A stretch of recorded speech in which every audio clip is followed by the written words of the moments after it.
Bienvenue dans la vidéo de gestion des devis travaux exceptionnels.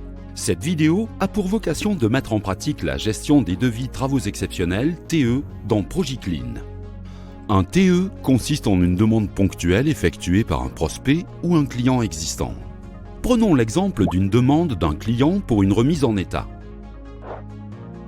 Je vais sur mon site, dans l'onglet Devis et je choisis Créer un devis TE. La page de création du devis s'affiche alors. Vous noterez que le champ numéro de devis est grisé car la numérotation sera automatique selon le paramétrage effectué. Étape 1. Typologie du devis. Je commence par choisir la catégorie de devis et le choix de la prestation.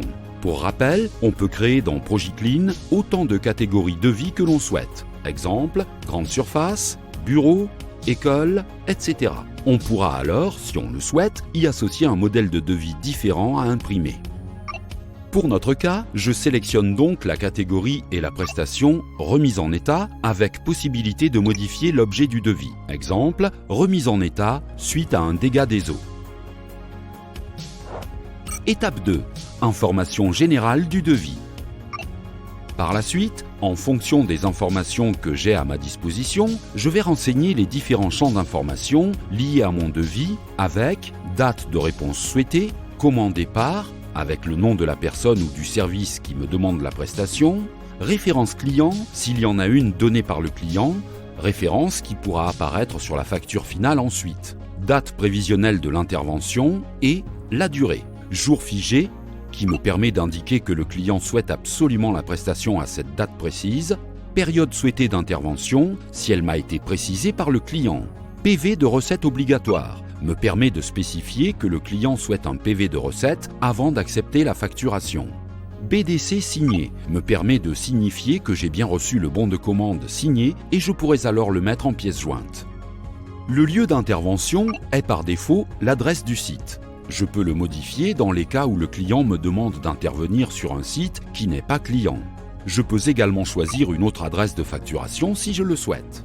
Ensuite, je peux définir le besoin détaillé, soit en remplissant le champ descriptif, soit en utilisant le cahier des charges, visible après avoir enregistré.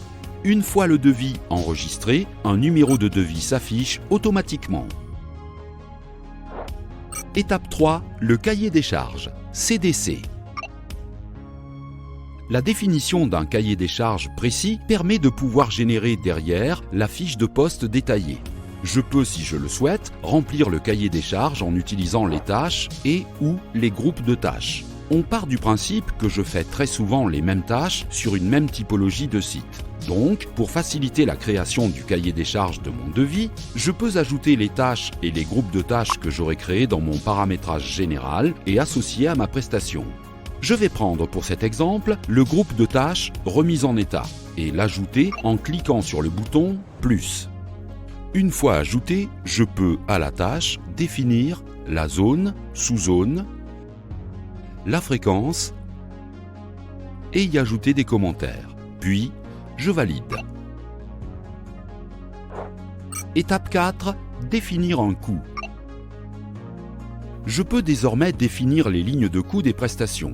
Si je définis au préalable le prix dans la grille tarifaire, celui-ci apparaît par défaut. J'ai le choix de laisser un prix global et définir mon coût, ou j'ai la possibilité de mettre le prix détaillé de la prestation, en mettant oui à « avec détail ».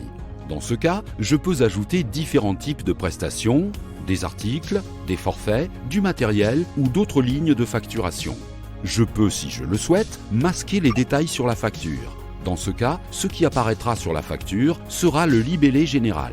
Voilà, j'ai finalisé la création de mon devis. À noter, j'ai également différents onglets où je peux ajouter des PJ, photos du site par exemple, des contacts, le matériel dont il y aura besoin pour les prestations, les budgets liés au devis.